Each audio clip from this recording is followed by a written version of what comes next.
हीरा बनाया ईश्वर ने हर किसी को, लेकिन चमकता वही है जो तराशने की हद से गुजरता है। नमस्कार दोस्तों, मैं ज्योतिष आचार्य वासुदेव मिश्रा आपका अपने चैनल सत्य की खोज में हार्दिक अभिनंदन करता हूं। दोस्तों, आज का यह ज्योतिष का कार्यक्रम आप लोगों के लिए यानी कि मेष राशि वालों के लिए बेहद ही ज़्यादा खास कार्यक्रम साबित होगा। आज हम चर्चा करेंगे आपके मासिक राशिफल के बारे में। जी हाँ, मंथली प्रेडिक्शन के बारे में। आप लोगों के लिए आने वाला महीना यानी कि साल 2024 का दूसरा महीना फरवरी का महीना किस प्रकार से रहने वाला है। इस महीने आपके जीवन में क्या कुछ बड़े परिवर्तन हो सकते हैं। नवग्रहों का प्रभाव किस प्रकार से पूरे महीने आपके जीवन में पड़ने वाला है। किन किन क्षेत्रों में आपको विशेष तौर पर लाभ की प्राप्ति होगी, तो वहीं किन किन क्षेत्रों में आपको सावधानी बरतने की आवश्यकता है। साथ ही साथ यह भी जानेंगे कि इस महीने को अपने अनुकूल बनाने के लिए आप क्या क्या उपाय कर सकते हैं। ये तमाम प्रकार की जानकारी आज के इस ज्योतिष के कार्यक्रम में आपको बताएंगे। इसलिए अगर आप भी एक मेष राशि के जातक हैं तो कार्यक्रम को अंत तक देखने का प्रयास कीजिए। और अगर आप अपनी जन्म कुंडली पर हमसे परामर्श लेना चाहते हैं तो डिस्क्रिप्शन बॉक्स में और वीडियो के अंदर आपको व्हाट्सएप नंबर मिल जाएगा, जहां से आप व्हाट्सएप करके अपनी जन्म कुंडली का विस्तार पूर्वक अध्ययन करवा सकते हैं। तो चलिए फिर जानते हैं आने वाला फरवरी का महीना आपके लिए कैसा रहेगा। वैसे तो मासिक राशिफल में मूल रूप से सूर्य के गोचर की गणना की जाती है, लेकिन हमारे जीवन में रोजाना सभी नवग्रहों का प्रभाव पड़ता है, क्योंकि कुंडली के आधार पर दशा, अंतर्दशा, प्रत्यांतर दशा और सूक्ष्म दशा तय की जाती है और इनका प्रभाव हमारे दैनिक जीवन के हर समय के ऊपर देखने को मिलता है। इसलिए सिर्फ सूर्य ही नहीं बल्कि हर ग्रह की स्थिति का ज्ञान होना आवश्यक है, तभी आप अपने मंथली प्रेडिक्शन को बड़ी सटीकता के साथ अपने ऊपर घटा सकते हैं। सबसे पहले आपको बता दूं, यह जो कार्यक्रम है यह आपकी चंद्र राशि यानी कि जन्म राशि के आधार पर है। अगर आप अपनी चंद्र राशि नहीं जानते तो आप इसे अपनी प्रचलित नाम राशि के आधार पर समझ सकते हैं। तो दोस्तों देखिए, अभी वर्तमान समय में ग्रहों के सम्राट सूर्यदेव आपकी कुंडली के दसम भाव में गोचर कर रहे हैं और आने वाले फरवरी महीने की 13 तारीख को राशि परिवर्तन करके आपकी कुंडली के दसम भाव से निकल करके 11वें भाव में गोचर करना प्रारंभ कर देंगे। तो ऐसे में इनका प्रभाव आपको अपने जीवन में अलग अलग देखने को मिलेगा। वहीं जो दीर्घकालिक ग्रह हैं यानी कि देवगुरु बृहस्पति, शनि, राहु, केतु, इनका गोचर पूरे महीने उसी राशि पर होने वाला है जिस राशि पर अभी वर्तमान समय में गोचर कर रहे हैं। वहीं मंगल, बुध और शुक्र, ये तीनों ग्रह सूर्य के साथ इस महीने राशि परिवर्तन करेंगे और जब सूर्यदेव कुंभ राशि में जाएंगे तो वहां पर सूर्य के प्रभाव से शनि महाराज भी अस्त हो जाएंगे।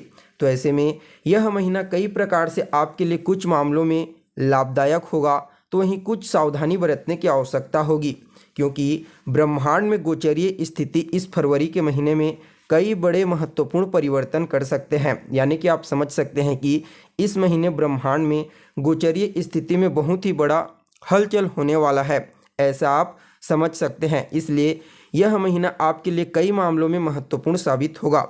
तो दोस्तों, सबसे पहले बात कर लेते हैं ग्रहों के सम्राट सूर्यदेव के बारे में। तो देखिए, अभी सूर्यदेव आपकी कुंडली के दसम भाव में गोचर कर रहे हैं और सूर्यदेव की यह स्थिति अत्यंत ही श्रेष्ठ मानी जाती है। जी हाँ, जब भी कुंडली के दसम भाव में मंगल, सूर्य, शनि, देवगुरु बृहस्पति जैसे ग्रह गोचर करते हैं तो इनका विशेष प्रभाव जातक के जीवन में देखने को मिलता है। तो ऐसे में सूर्य महाराज अभी तक आपके कार्य क्षेत्र को अपने कंट्रोल में लिए हुए थे। जी हाँ, और आपको सकारात्मक परिणाम ही प्रदान कर रहे थे और देखा जाए तो आने वाले 13 तारीख तक आपको दसम भाव में ही गोचर करते हुए सकारात्मक परिणाम करियर के दृष्टिकोण से, कार्य क्षेत्र के दृष्टिकोण से प्रदान करेंगे। जो जातक सरकारी नौकरी करते हैं उनके लिए यह समय अत्यंत ही श्रेष्ठ कहा जा सकता है। जी हाँ, अगर आप सरकार के साथ जुड़ करके कोई भी कार्य करते हैं तो समझ जाइए यह महीना आपके लिए लाभदायक साबित होगा, क्योंकि पहले तो सूर्यदेव 13 तारीख तक दसम भाव में कर्म क्षेत्र में गोचर करेंगे, फिर उसके पश्चात राशि परिवर्तन करके लाभ भाव में गोचर करना प्रारंभ कर देंगे। फलतः यह आपके कार्य क्षेत्र में आपके लिए लाभ की स्थिति बनाएंगे। वहीं सूर्य देव की दृष्टि कुंडली के चतुर्थ भाव पर पड़ेगी। फलतः यह आपको भूमि, भवन, मकान, वाहन इनसे संबंधित सुख प्रदान करेंगे। वहीं माता की सेहत में जो समस्या थी, काफ़ी हद तक सूर्य की दृष्टि पड़ने के कारण उसमें सुधार हो सकता है, लेकिन सूर्य के जो कारकत्व होते हैं उनसे संबंधित समस्या हो सकती है, जैसे कि हड्डियों में तकलीफ, जोड़ों में दर्द का उत्पन्न होना, ऐसी चीज़ देखने को मिल सकती है।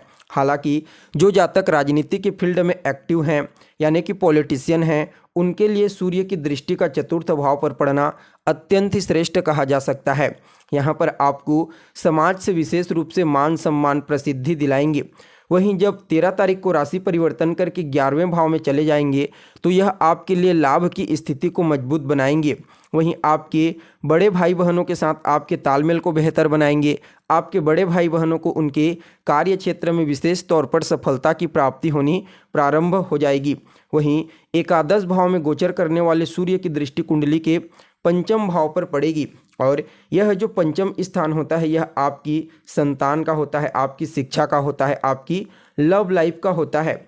वैसे तो सूर्यदेव एक अग्नि तत्व के ग्रह होते हैं और जिस भाव को देखते हैं वहाँ पर तेज उत्पन्न कर देते हैं।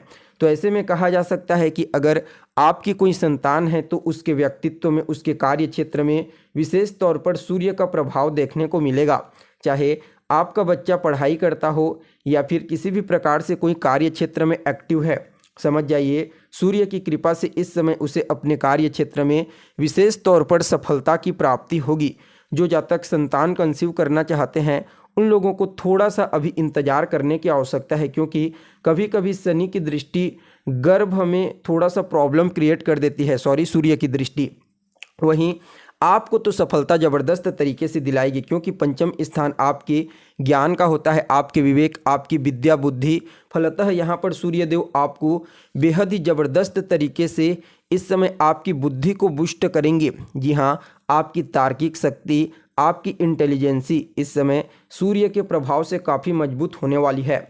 सिर्फ सूर्य का प्रभाव ही नहीं बल्कि आपके लग्न में यानी कि आपकी राशि में देवगुरु बृहस्पति गोचर कर रहे हैं बलवान अवस्था में, तो कहना ही क्या, क्योंकि यहाँ पर आपके पंचम भाव पर पहले तो पंचम भाव के स्वामी सूर्य की दृष्टि पड़ेगी ही पड़ेगी और देवगुरु बृहस्पति की दृष्टि पड़ रही है। फलतः कहा जा सकता है कि आपके लिए यह समय बेहद ही ज़्यादा खास साबित होगा, क्योंकि इस समय आप अपनी बुद्धि, अपनी चतुराई, अपने ज्ञान और अपने विवेक का इस्तेमाल करके अपने जीवन में जो कुछ भी आपको चाहिए वह इस समय आप प्राप्त कर सकते हैं। इसीलिए पहले भी कहा जा चुका है कि अभी गोचरीय स्थिति में ब्रह्मांड में एक बहुत ही बड़ी हलचल उत्पन्न हुई है।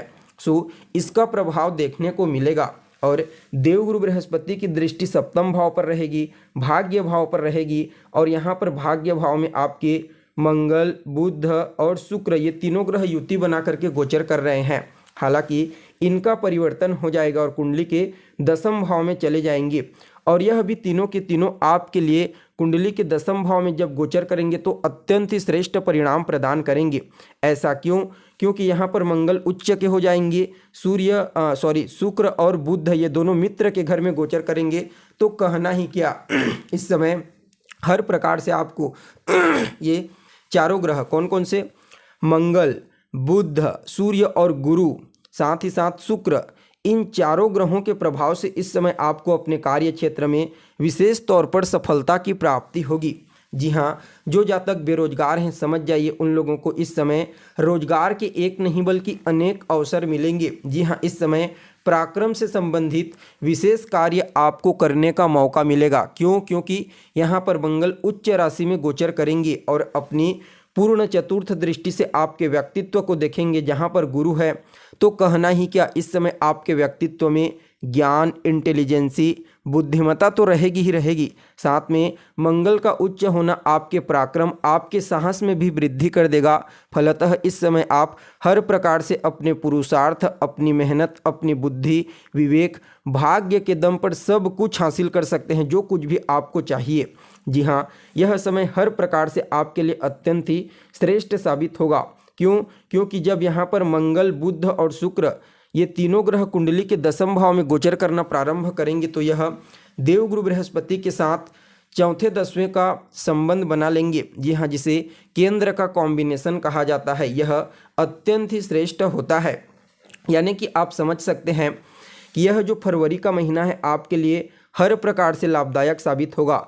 न सिर्फ आपकी सेहत को फिट बनाएगा यह महीना, बल्कि आपके व्यक्तित्व को इस समय विशेष तौर पर निखारने का कार्य करेगा। समाज में आपको मान सम्मान, पद प्रतिष्ठा और प्रसिद्धि की प्राप्ति होगी।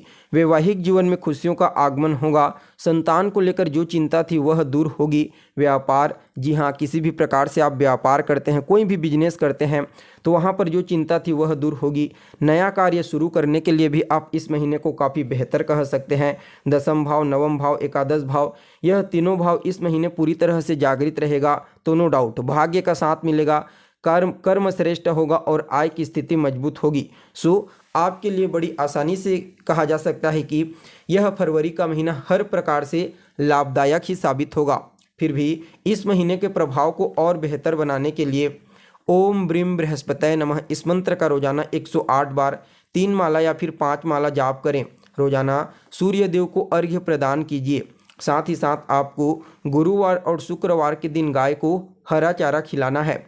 मंगलवार के दिन हनुमान जी के मंदिर में जाइए, उनका दर्शन कीजिए। वहीं पर बैठ कर के किसी मंत्र का या फिर उनके बीज मंत्र का आप जाप कीजिए। आपके लिए यह महीना हर प्रकार से श्रेष्ठ साबित होगा।